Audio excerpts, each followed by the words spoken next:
So, Spady premised that in outcome-based education, first you have all students can learn and succeed, but not at the same time or in the same way.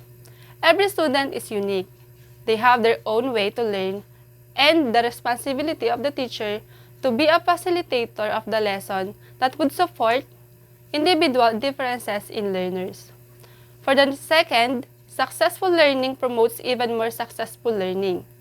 Once the student excel in the activity or receive an achievement, the student encouraged to do more better. And for the next, schools and teachers control the condition that will determine if the students are successful in learning. Through the assessment, the schools and teachers can say if the students are successful in school learning. So let's proceed to the 4 essential principles in outcome-based education. In order to comply with the 3 premises, 4 essential principles should also understand. The first principle is clarity of focus. A clear focus on what teachers want students to learn is the primary principle in outcome-based education. Teacher and students should have a clear picture what must be achieved at the end of the lesson. And for the principle number 2, designing backwards. At the beginning of a curriculum design, the learning outcome has to be clearly defined. It is simply explained that planning, designing, implementing, and assessing should be connected to the learning outcomes. And for the principle number 3, high expectation. This is linked to the premise that successful learning promotes successful learning as mentioned by Spady in 1994. This is parallel to Thorndike's law of effect.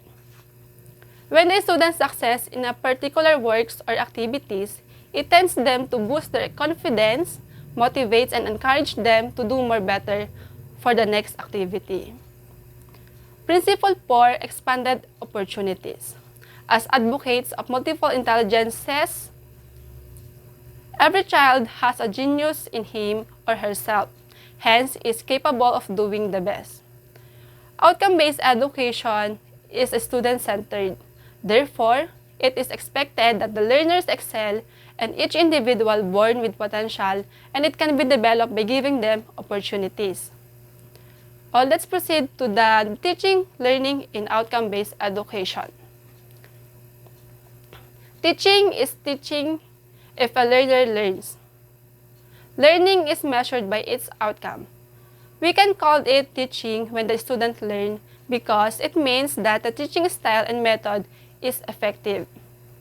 And there is some tips on how teaching learning be done in outcome-based education. First, we have teacher must prepare student adequately.